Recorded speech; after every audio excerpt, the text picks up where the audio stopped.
damos paso a nuestra invitada esta mañana, una periodista peruana que ocupa el cargo de directora de noticias de la corporación Medcom. Tiene ya varios años de estar en Panamá. Laura, ¿son como cuántos años?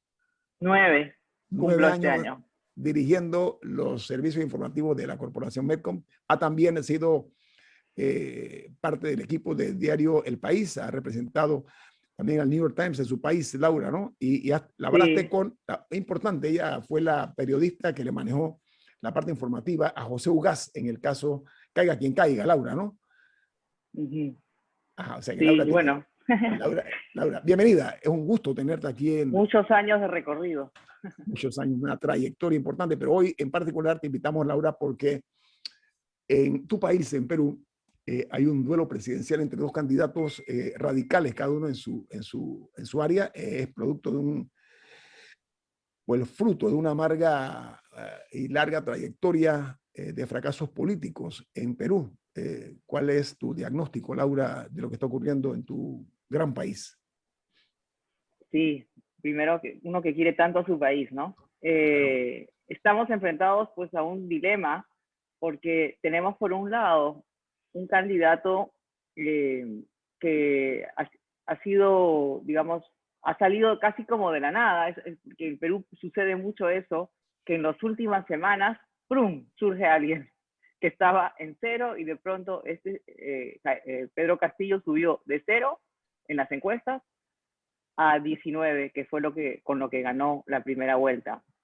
Igual es un porcentaje bien bajo, porque la verdad es que ha habido poco entusiasmo para las elecciones y ha habido muchos candidatos, siempre hay muchos candidatos, pero esta vez nadie concentraba, o sea, todo es muy disperso el voto, y entonces Keiko Fujimori quedó segunda con 13 puntos, algo puntos, pero el que le siguió él tenía 13 puntos cerca también, o sea, muy, muy, muy polarizado el voto. Entonces, queda ella segunda, queda Castillo primero. Castillo solo se le conocía porque en el 2017 lideró una huelga de maestros.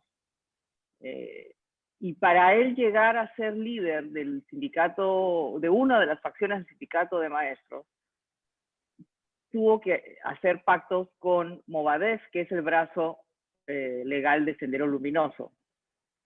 Como ya todos saben, Sendero Luminoso es un movimiento que le declaró la guerra al Perú en los 80 y que trajo millones de muertes, destrucción y caos para nuestro país. Entonces, cuando se empezó a ver quién era Castillo y qué es lo que traía, y cuando se ve su plan de gobierno, era también atroz, porque él planteaba estatizaciones o nacionalizaciones, planteaba que no haya libertad de prensa, que debe cerrar programas que él considera basuras, en fin, todo lo que es digamos, el libro de lo que uno no quiere para su país necesariamente, ¿no? Laura, tengo un corte Pero, comercial, disculpa, tengo un corte ok, comercial. Vamos a ampliar esto porque realmente, aparentemente, hoy, no aparentemente, hoy las encuestas, tres encuestas coinciden en que el candidato de izquierda, Castillo, está duplicando en la preferencia de los votos a Keiko Fujimori. Viene más aquí en Info Análisis, platicando hoy con la periodista peruana Laura Puertas. Bueno, continuamos analizando esta mañana la situación de las elecciones en la primera y segunda vuelta en el Perú. Para ello hemos invitado a la directora de noticias de Corporación Medcom, la periodista peruana Laura Puerta. Laura, hablábamos de una hiperfragmentación del voto que le dio la victoria en la primera vuelta al candidato de izquierda, Castillo. Castillo. Bien, dicho esto, hay que hacer una reflexión, a mi juicio, acerca de la clase política peruana, pero también debe América Latina mirarse en ese espejo, el resto de los países de la región. Me comentabas a la audiencia de Infoanálisis cómo se da el crecimiento exponencial del señor candidato Castillo de 0 a 18, 19%. ¿El fenómeno Sí. cuál es, Laura? ¿Cuál es el fenómeno que lo lleva a esas alturas? Mira, yo creo que la pandemia, por un lado la pandemia hizo o sea, la verdad es que el sistema de salud y las gestiones de los gobiernos, porque lamentablemente han sido varios en los últimos, acuérdense que hemos cambiado de presidentes, hemos tenido varios presidentes en los 5 años. Luego vamos a explicar por qué. Pero bueno, la cosa es que la gente se ha muerto porque no había oxígeno, no había camas, no había asistencia. O sea, el Estado fue incapaz de darle asistencia médica y social a la gente durante la pandemia. El Perú no ha sido capaz, la verdad, ha sido realmente un desastre las gestiones que se han sucedido, tanto de Vizcarra como de ahora de Sagasti, que no han logrado lamentablemente hacer una buena gestión en materia de salud y la pandemia. Pero también traemos, claro, toda una herencia, ¿no?, del pasado. Todos los presidentes que han sido elegidos han terminado siendo acusados por corrupción.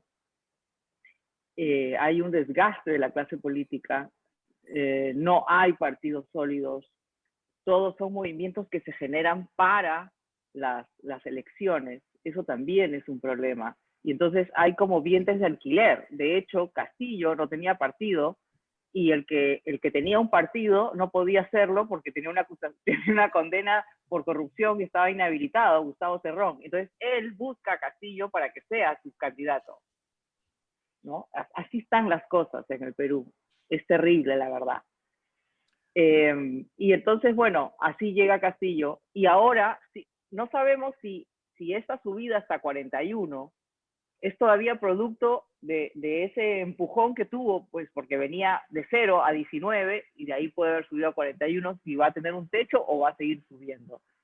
Se enfrenta a una candidata como Keiko Fujimori, que también tiene que pedir mucho perdón.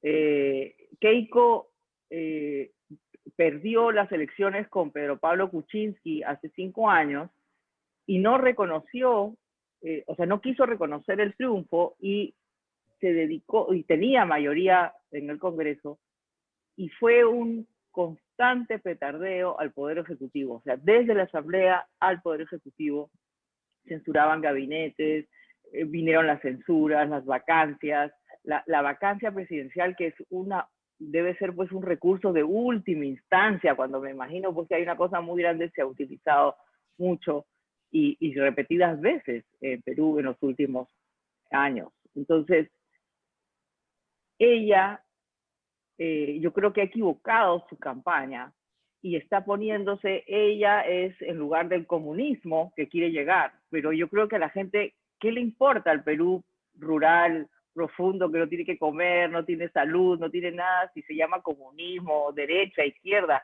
A él lo que le interesa es que le resuelvan sus problemas. Y entonces, en esta dicotomía que han entrado del comunismo, que ella enfrenta a lo que es el comunismo, que eso puede ser pues para las clases más, digamos, pudientes, pues, que no necesitan del Estado, ¿no es cierto? Entonces, yo creo que su campaña la ha equivocado y por eso es que los resultados son así. Ella intenta ahora, yo escuché una entrevista que ella dio anoche, donde decía que su primer ministro, si ella llegara a ser presidenta, no iba a ser de su partido, sino iba a ser un independiente. O sea, está tratando de dar, pero ¿qué es lo que la gente espera de ella? Porque tiene un antivoto de 55%, muy fuerte, ¿no? Ahora, ¿qué nos espera? La verdad es que si Castillo llega, yo me temo que va a haber un golpe de Estado. Porque... Ahora, Laura, te puedo preguntar algo. Sí, el fenómeno se repite en toda América Latina. Los partidos políticos no son ya solución para América Latina. Sin embargo, Europa sí encuentra todavía en los partidos políticos la solución para enfrentar los problemas nacionales. Pero la repetición de tu país, que tenía mucha influencia en Panamá desde la época indígena, los cruces y la penetración peruana en Panamá era buena. ¿Qué ha pasado que sean, digamos, un partido como el APRA? Los militares no lo dejaban llegar, llegó y tuvo un final tan desastroso con el presidente Alan García. ¿Qué ha pasado con las instituciones de los partidos políticos que no llegan? Bueno, ese es el problema, ¿no? O sea, yo creo que la falta de partidos políticos sólidos es lo que nos ha llevado a esto, porque ahora, como digo, hay gente que forma partidos y luego se los vende al mejor postor, o sea, son como unos vientres de alquiler para que cualquiera pueda presentarse, pero no hay pues una ideología. Entonces meten gente a los congresos, a la asamblea, pero luego todos se cambian de partido porque no responden ni a una ideología, ni a un pensamiento, ni a una visión. El próximo presidente, de hecho, porque la primera vuelta ya marca cómo va a ser la composición de la asamblea, nadie va a tener, si llegara Keiko o llegara Castillo, ninguno de los dos va a tener mayoría. Castillo creo que tiene 30 de 130. Fujimori creo que tiene 18 de 130. Entonces, la gobernabilidad, yo creo que es la falta de partidos políticos e instituciones sólidas en general es lo que nos está haciendo fracasar como estados, ¿no? Milton. Y además desmejorar la democracia. Gracias. Laura, un poco para nuestra audiencia que no necesariamente conoce el sistema político peruano. Es diferente al panameño, no solo en que tiene 2 vueltas, y estamos yendo a la segunda vuelta entre los que sacaron más votos en la primera, los 2 que sacaron más votos, sino que es el único país en el continente que además tiene un sistema semipresidencial. Esto es que además de un presidente que se elige por voto popular, se debe designar a un primer ministro y a su gabinete. Y es semipresidencial porque el presidente retiene una serie de poderes y el primer ministro tiene otros. Pero normalmente es un primer ministro de la línea del presidente, así sea un independiente, a diferencia de Francia, donde puede haber un primer ministro de un partido y un presidente de otro, y se generó lo que llamaron la cohabitación. Así que el modelo peruano, como tú describiste, que va a una segunda vuelta con 2 candidatos que sacaron menos de 20% cada uno y que ha configurado una asamblea totalmente fraccionada, puede producir un contrapeso a cualquiera de los 2 que gane, pero también puede producir lo que en Panamá llamamos un tranque, porque un presidente tan precariamente electo que no tiene ni cerca de una mayoría en la asamblea, pues puede encontrarse con que no puede configurar un gobierno, y si se pone en onda de Rafael Correa, pues la tentación va a ser disolver el Congreso. Bueno, Entonces, de hecho, Milton, perdón que te interrumpa ahí nada más, una de las congresistas que ha entrado con Castillo ya dijo que en los primeros 6 meses van a disolver el Congreso para nombrar una constituyente. O sea, el mejor estilo Correa. Ese es el modelo de Correa, ¿no? Y algo de Chávez, pero más bien Correa fue el que hizo campaña donde ni siquiera postuló candidatos al Congreso, porque dijo que lo iba a cerrar y lo hizo. Y a Castillo se le asimila con todo lo que es el Foro de Sao Paulo, el Grupo de Puebla, creo que se llama ahora, en un proyecto continental. Y aquí va a mi pregunta. Recientemente Joe Biden ha dicho que hubo interferencia rusa en las elecciones de Estados Unidos. Y hay documentos circulando que pueden ser apócrifos o no, que en Perú el aumento de votos de Castillo se debió a una operación de inteligencia rusa, cubana y o china. ¿Hasta dónde un triunfo de Castillo con ese tipo de acusaciones de que es un instrumento de agentes extranjeros puede desencadenar un golpe de Estado? Que tú ahora lo insinuaste. O sea, tenemos cualquiera de los dos, una Keiko Fujimori que, al igual que Marine Le Pen, se ha peleado con su padre. Y que, ya se amistaron. Ya se amistaron. Bueno, eso pasa, ¿no? Una Keiko Fujimori que carga entonces con todo el lastre de su padre, un candidato sorpresa, como lo fue Fujimori en su momento, que parece estar apoyado por fuerzas internacionales y unas fuerzas armadas que acabarán siendo dirimentes. ¿Qué puede pasar en Perú en esto que estamos viendo? La verdad es que si las cosas siguen como están ahora, es decir, con el Castillo con su programa, como lo ha presentado, aunque ahora parece que se quiere moderar, pero todavía no, o sea, todavía yo sí creo que hay una amenaza y que cualquier cosa que él intente hacer, porque además lo que él pretende hacer con nombrar la Asamblea Constituyente, como lo dijo su representante al Parlamento, no es posible, o sea, es inconstitucional. Entonces, si hacen eso, yo me temo que podría haber un golpe, y eso sería terrible, porque retrocederíamos, pues, hasta antes de los 80, ¿no? O sea, realmente sería muy malo para Latinoamérica, para el Perú, por supuesto, pero también para Latinoamérica, ¿no? O sea, porque es un retroceso muy, muy grande si tenemos que recurrir otra vez a los militares. Los militares se sienten con la obligación de intervenir para evitar daños menores, si ese es el caso, ¿no? Vamos al corte comercial. Estamos analizando la situación política del Perú, hermana nación nuestra, un gran país de Sudamérica, de América, que está ahora mismo en una encrucijada, en una segunda vuelta entre dos posturas en cuanto a la parte ideológica. Viene más aquí en Info Análisis, un programa para la gente inteligente. Regreso aquí en Infoanálisis, analizando la situación del Perú. En este momento, repetimos, el maestro Pedro Castillo está duplicando en votos a Keiko Fujimori en 3 encuestas realizadas este fin de semana. Keiko Fujimori es la hija del expresidente Alberto Fujimori, que es un hombre que está condenado y encarcelado hasta este momento por violar los derechos humanos, por corrupción y también por otros delitos. Ahora, Keiko Fujimori, como decía Laura, también está en una condición, a mi juicio, precaria en cuanto a su condición, porque está en libertad vigilada, le llaman a ustedes en Perú, Laura, ¿no? Ella está en condiciones de que puede enfrentar 30 años de cárcel por blanqueo de capitales, por el hecho de que dice que pertenecía a una organización criminal y la obstrucción de la justicia. Esa es la condición de la señora Keiko Fujimori, pero Pedro Castillo es un líder, sobre todo un maestro de áreas rurales que tiene mucha ascendencia sobre la gente pobre del Perú. Laura, ahí puede estar el tema.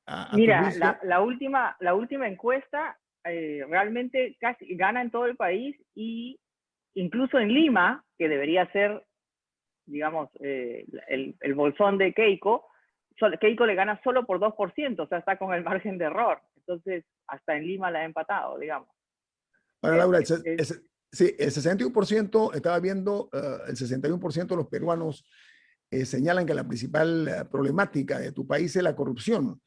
Esto es una encuesta donde además estuve leyendo la situación de los presidentes de la época de los 90, que estaba Belaúnde Terry. Estoy hablando de un presidente como Fernando, ¿no? Fernando Belaúnde Terry. Después vino Alan García, que se suicidó por problemas de corrupción. Le sigue Alberto Fujimori, que está detenido. Tenemos casos como el de Ollanta Humala. También Alejandro Toledo, que está próximo a estar extraditado al Perú. Fujimori preso. Hay una situación verdaderamente, realmente preocupante en Perú en cuanto a los presidentes, Laura. Sí, ha habido, o sea, digamos que lamentablemente la mayoría de la clase política, hay muy buenos políticos también, por supuesto, pero hay otros que han llegado al poder solo para tener al Estado como un botín, ¿no? Al país como un botín y forrarse. El caso de Alejandro Toledo, por ejemplo, él tiene un caso completamente probado de haber recibido dinero de Odebrecht, a través de quién fue donado, cómo llegó el dinero, cómo llegó a su cuenta. O sea, todo está, y él está en un proceso de extradición que se espera que se resuelva, ¿no?, en los Estados Unidos.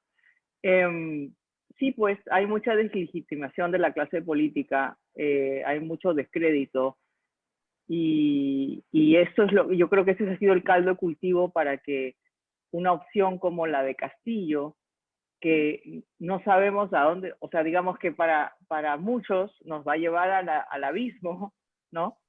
Pero para otros dicen, bueno, si no, yo ya estoy en el abismo, o sea, yo ya no tengo nada, ¿qué más voy a perder? Por lo menos voy a buscar algo diferente. Me imagino que ese es un poco el razonamiento, ¿no? Laura, pero y es triste. Laura, pero la fragilidad, voy a usar ese término, de los últimos presidentes, me explico más claro. Por ejemplo, tenemos el caso de PPK, Pedro Pablo Kuczynski, que pierde la presidencia por un caso de soborno de constructor de Brecht.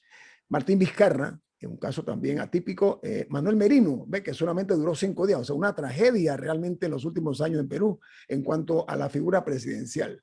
Sí, sí, no, totalmente. O sea, no se está creyendo en los partidos. O sea, han perdido legitimidad. Y entonces, claro, surge este señor que te dice que él va a resolver tus problemas y que no lo conoces.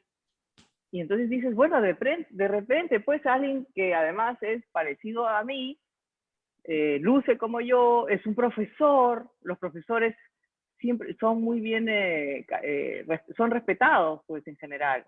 Y entonces ese es un profesor. Y la gente con su sombrero, simpático, habla bien. Ahora, la verdad es que uno lo escucha y claro, no sabe nada. O sea, hay un montón de temas en los que lo desconoce totalmente, pero totalmente. Entonces, uno dice hacia dónde nos va a llevar un jefe de Estado que desconoce tantos temas, ¿no? Sí, muy Ahora, limitado. Laura, América Latina está plagada de democracia, pero de democracia que los pueblos no sienten que funciona. ¿No será que empiece la gente a añorar gobiernos fuertes? No, de hecho, quieren gobiernos autoritarios, eso sí. O sea, la gente quiere que se ponga orden, porque ¿cómo puede ser que te mueras porque no hay oxígeno? Entonces la gente está pidiendo orden. Mi pregunta es, ¿Castillo va a poner ese orden? Lo dudo, ¿no? Ahora, Pero Laura, claro, la gente lo que está pidiendo es alguien que ponga orden, alguien que arregle esto, porque esto está a la deriva, ¿no? Es la Laura, sensación. el largo Y ya no tienen camino, más que perder. claro, pero hay un problema y hay que enfrentarlo objetivamente, y es que hay una larga trayectoria de fracaso en materia de los políticos en Perú hasta ahora, lamentablemente. Y todo parece Sí. indicar que Pedro Castillo no es la solución que requiere Perú por su, como tú decías, estuve leyendo, aparentemente muy limitado sus conocimientos. Lo que sí tiene es la imagen de un maestro que le da cierto nivel de pureza, por usar un término, Claro, a claro, este hombre, ¿no? Y eso claro. atrae mucho el voto de las áreas rurales, pero tú me estás diciendo algo que me inquieta, que en Lima, que es la capital del país, hubo un 2% nada más de diferencia entre Pedro Castillo y Keiko Fujimori que gana en Lima. Eso explícame eso, por favor, No, Laura. yo tampoco lo he entendido. La verdad es que eso ha sido sorprendente. Y creo que tiene que ver con el tipo de campaña que está llevando Keiko. O sea, yo creo que Keiko ha equivocado su manera de encarar la campaña. Ella está diciendo, yo soy la respuesta al anticomunismo. Pero nuevamente, si tú no tienes nada que perder, ¿qué te importa que llegue el comunismo o lo que sea? ¿No? Entonces, yo creo que ella tiene, digamos, ¿quién soy yo para decirle lo que tiene que hacer? Pero como está haciendo su campaña, evidentemente no está teniendo resultados. Y Laura, yo creo que ahí tiene que haber un cambio estratégico. Laura, hay un malestar social entonces que está llevando a lo que se conoce en inglés como el establishment al colapso, en tu opinión. Exacto, totalmente. Laura, O ¿qué, sea, qué yo sí posibilidad creo que hay hay de un que desgobierno. a Keiko Fujimori la inhabiliten en este momento producto de su proceso No, penal? no No, va a ella va a pasar, llegar hasta el no va a final. pasar, no va a pasar, no Si va a algo le pasar. pasara a Keiko, ¿quién corre en esa posición? El vicepresidente es Galarreta, A la uno red. que ha sido, es un fujimorista, una persona que ha sido de varios partidos, pero terminó en el fujimorismo y ya ha estado con ella creo que los últimos, por lo menos 10 años o 5. No sé. Laura, Ya me Francisco olvido Sugasti, porque Sagasti, perdón, Francisco Sugasti, que es un presidente en transición. Sagasti.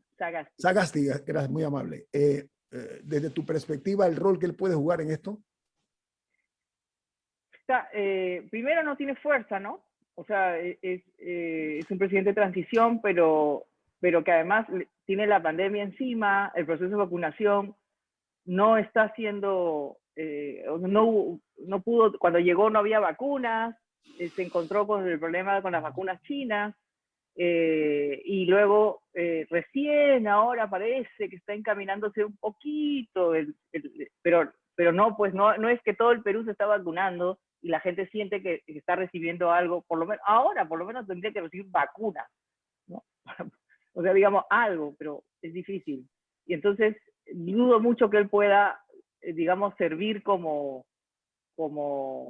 Pero bueno, ha intervenido Mario Vargas Llosa. Mario Vargas Llosa realmente ¿no? rápido emitió, o sea, escribió y dijo y le dio su apoyo a Keiko, un poco como los argumentos que hemos venido conversando ahora, es decir que evidentemente o sea, él ha sido digamos, ha criticado mucho a los Fujimori, los ha combatido por años, pero ahora ve que él es de la posición de que ahora es la única opción que nos liberaría de un golpe de Estado, digamos, y de una inestabilidad mucho mayor. Si Vargas Llosa, que es la antítesis del fujimorismo, se puede denominar de esa manera, o de señor Alberto Fujimori, él toma la decisión de apoyar, por lo menos verbatim, ¿no? a la señora Keiko Fujimori. ¿Podría eso estar pasando en Perú, en tu opinión? Mira, lo que pasa es que ahorita hay como tres posiciones. Los que apoyan a Castillo, no importa qué, los que apoyan a Keiko y los que dicen no, Keiko tiene que, aunque no importa, no es lo mejor, pero es el mal peor, pero Keiko hay que apoyar porque ella, digamos, no nos va a llevar a un golpe de Estado, pues va a mantenerse en las formas democráticas, se va a quedar 5 años, no va a hacer nada más. Y hay otro grupo que dice, hey, no les regalemos el voto a ninguno de los dos. Esperemos a ver qué pasa y quién nos ofrece más certificados democráticos y, digamos, quién nos garantiza mejor que la democracia en el Perú va a seguir adelante con uno de ellos, ¿no? O sea, y ahí decidir su voto. De hecho, todavía el voto indeciso y el voto blanco y viciado está muy alto. Empatan con Keiko en la última encuesta, ¿no? 21%. Laura, tu experiencia como periodista ha servido a diarios como El País, uno de los mejores diarios del mundo, The New York Times. Por favor, haznos una reflexión acerca de cómo, de ganar a Pedro Castillo, que aparentemente todo va en esa línea, impacto que podría tener para el resto del continente y para Panamá, en tu opinión, con el actuar errático de los políticos.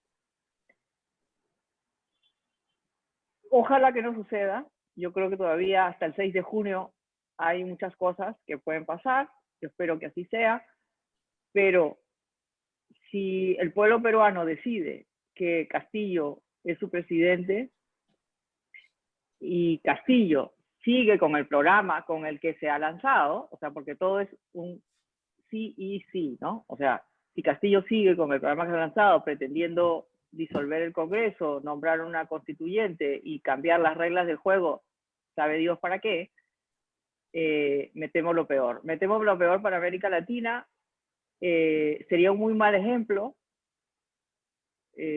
Recuerda que Chávez vino después de Fujimori. O sea, el que se inventó todo esto de salir elegido y luego disolver el Congreso fue Fujimori. Luego vino Chávez, y de ahí Chávez, bueno, ya sabemos todo lo que ha venido más. Y ya vino Correa, ya vino... el problema de gobiernos que no tienen valores democráticos claros es que la libertad de prensa primero se ve amenazada inmediatamente y empiezan las libertades a ser conculcadas, ¿no? Y eso es muy peligroso. O sea, yo creo que de ninguna manera ningún país debería, en Latinoamérica ni en el mundo, debería tener que pasar por un golpe de Estado o tener que pasar por perder las libertades. La libertad es lo más importante que tenemos todos y ojalá que los países en los que hay desigualdades, en los que la justicia no está actuando de modo certero, en los que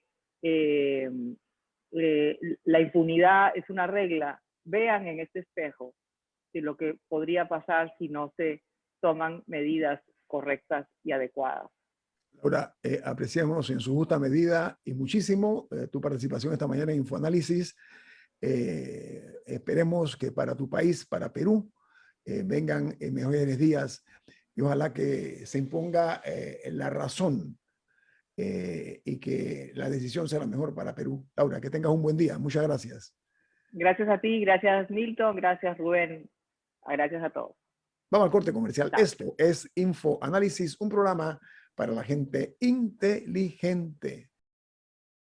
Bueno, amigos oyentes a nivel nacional e internacional que nos escuchan, los que nos ven a través de Facebook Live, los que nos escuchan a través de la app de Omega Stereo y en la frecuencia de Omega Stereo a nivel nacional, también en la TuneIn Radio, en el canal 856, canal de Cable Onda, todas nuestras plataformas.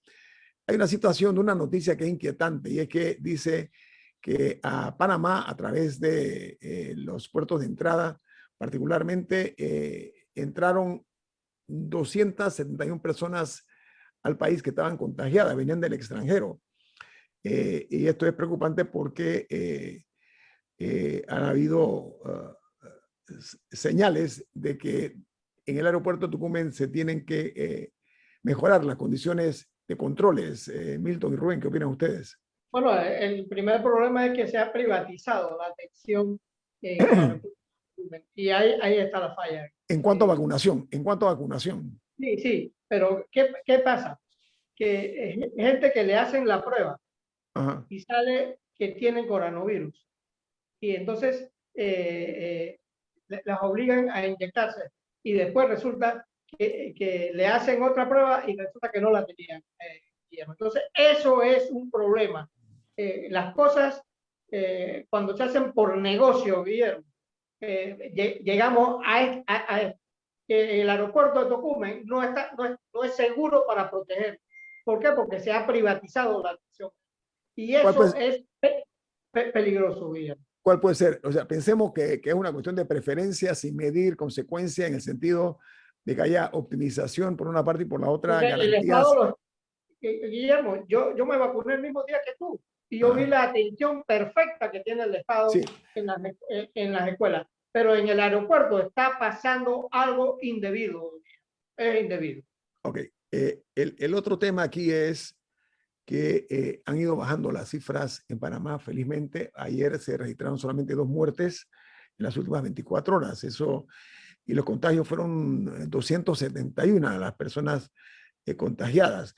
El número de viajeros que se han detectado que entraron a Panamá positivos son 1.275. Yo dije que eran 271, discúlpenme, son 1.275 conforme a lo que dice el Ministerio de Salud, pero volviendo al tema de los números, en Panamá las cifras son 362.696 casos y 6.207 fallecidos, pero se han recuperado 352.523 personas. Lo importante de esto es que la vacunación continúa, como dice el señor Murgas. Yo vi también muy buena organización, por lo menos aquí en el área de Bellavista, el representante se llama Ricky Domínguez, organizó una serie de voluntarios. Mira qué muchachos, yo estoy impresionado con la calidad de la nueva generación que nos espera. Una voluntad de servir, pero una cosa, yo no puedo explicarme. Y un número, pero numeroso de jóvenes haciendo todo tipo de oficios y de apoyos a esta campaña de vacunación, cosa que yo saludo. Y estoy seguro, Rubén, que también en el área donde usted fue y otros, los jóvenes están tomando una participación, ¿no? Es lo que usted está diciendo. Sí, no, y sobre todo la atención en manos del Estado ha sido buena y ha sido perfecta a través de los profesores y en las escuelas. Entonces, algo mal estamos haciendo en el aeropuerto de Tocumen, que eso es lo peligroso. Ahora, ¿Por qué? Porque estamos metiendo el negocio en Tocumen. Y ahí está el problema. O sea, dando la concesión por amistad, lo que tú dices. Por amistad por negocio. No la calidad del servicio, ni la Sí. experiencia. Bueno, eso hay que analizarlo y ojalá se proceda a cambiar, porque sí he escuchado muchos comentarios, igual que usted, señor Murgas, estoy seguro que los oyentes también, de que no se está haciendo las cosas profesionalmente en cuanto a la medición o a la detección en el aeropuerto. Yo estoy también, don Murgas, claro en que eso es un hecho ya que se ha generalizado en la opinión pública. Oiga, pero una buena noticia, desde del día jueves último pasado hasta el día de ayer domingo, en horas de la tarde. La cifra que da el MINSA de personas que se aplicaron la vacuna en el Rommel Fernández, la vacuna de AstraZeneca, fueron 3.658 personas que se vacunaron. Una buena señal, me parece. No sé ustedes qué opinan. Bueno, bien. Yo creo que el manejo de la vacunación por parte del Estado ha sido exitosa. Entonces, no la dañemos, no inventemos la rueda ahora. Ese es mi consejo. Pero fíjate que yo sí siento que hay... No, y Milton lo sabe, y tú también, Guillermo. El sistema de vacunación infantil en Panamá ha sido uno de los mejores de América, del mundo, desde la época del doctor Renán Esquivel y antes del doctor Renán Esquivel. El Hospital del Niño era un ejemplo. Es más, hasta los niños bien de Panamá, los padres preferían atenderlos en el Hospital del Niño, que era un hospital privado, a llevarlos a un hospital público como el Hospital del Niño, a llevarlos a un hospital privado. Pero también la vacunación... de la vacunación de Panamá, que es un ejemplo a nivel mundial. Pero recientemente... En Cuba los médicos luchan para que la gente no llegue a los hospitales. Ese es el éxito de la medicina cubana, que no quiere tener gente en los hospitales, sino tenerlos en las casas. Sí, señor Murga, pero también, además de esa campaña que usted muy bien señala, cuando el doctor Rodríguez Esquivel, discúlpeme, estaba también la vacunación de la influenza, que fue un éxito en Panamá. O sea, hay antecedentes de que Panamá hace las cosas bien en la vacunación. Eso hay que reconocerlo. Y todo parece indicar que en cuanto a la COVID-19 también nos estamos aparentemente encaminando por la vía correcta. Ahora, y fue producto de experiencias dolorosas. La polio hizo... La polio. Sí, hizo desastres en Panamá. Pero la vacunación lo detuvo. La vacunación lo detuvo. Lo detuvo. Y desde entonces tenemos una vacunación perfecta en Panamá. Bueno, al tiempo que reconocemos nosotros esta virtud que lucimos y a mucha honra de que hemos sido un país que hemos tenido logrado éxitos en la vacunación, algo me inquieta y es que el Ministerio de Salud todavía le deuda $50,000 a 33 enfermeras, aunque ya están anunciando se van a reunir. Creo que eso ya es importante para de una vez y por todas saldar esa deuda pendiente, porque las enfermeras han estado al frente en cuanto a esta guerra a la COVID-19. Pero hay otra noticia buena, es que van a comenzar a vacunar en 11 corregimientos de Panamá Oeste, incluyendo a jóvenes mayores de 16 años, como una estrategia de barrido, se le llama eso. O sea que se está abriendo más el compás, y lo cual me parece muy bien, porque el sector oeste tengo entendido que es uno de los sitios donde hay mayor cantidad de casos. Así que saludo esta iniciativa de que también se esté vacunando a los jóvenes, porque no se puede subestimar este virus que no descarta ni ricos, ni pobres, ni jóvenes, ni viejos, ni negros, ni blancos. Es un virus que no tiene preferencia en nada, como otros virus que se dice. En principio, cuando el SIDA decían que era un virus que solamente atacaba a los negros y las minorías étnicas, y miren qué terminó el SIDA o el VIH en el mundo. No sé si hay algún otro tema que tengan ustedes, caballeros, nos quedan 3 minutos. Bueno, yo creo que hablando de atención médica, hay retos que tiene la medicina panameña. No es posible que los hospitales, que son casi rascacielos en Panamá, los hospitales del Seguro Social, la atención esté en entredicho. Nosotros nos acostumbramos que la atención en los hospitales públicos era bueno, en el Santo Tomás, en el seguro era bueno, era mejor que en las privadas, pero ahora se han invertido los papeles. Los médicos que trabajan para el Estado no prestan la misma atención y con el mismo celo que la que le prestan a sus pacientes en el sector privado. Ese es un problema, porque los mismos médicos que atienden el sector privado atienden el sector público, pero no tienen iguales resultados con sus pacientes. Entonces, los pacientes que atienden en el sector público son mal atendidos, pero los que ellos atienden en el sector privado, los atienden, le dan una atención súper especial. Y ese es su problema, que alguien lo tiene que enfrentar y agarrar el toro por los cachos.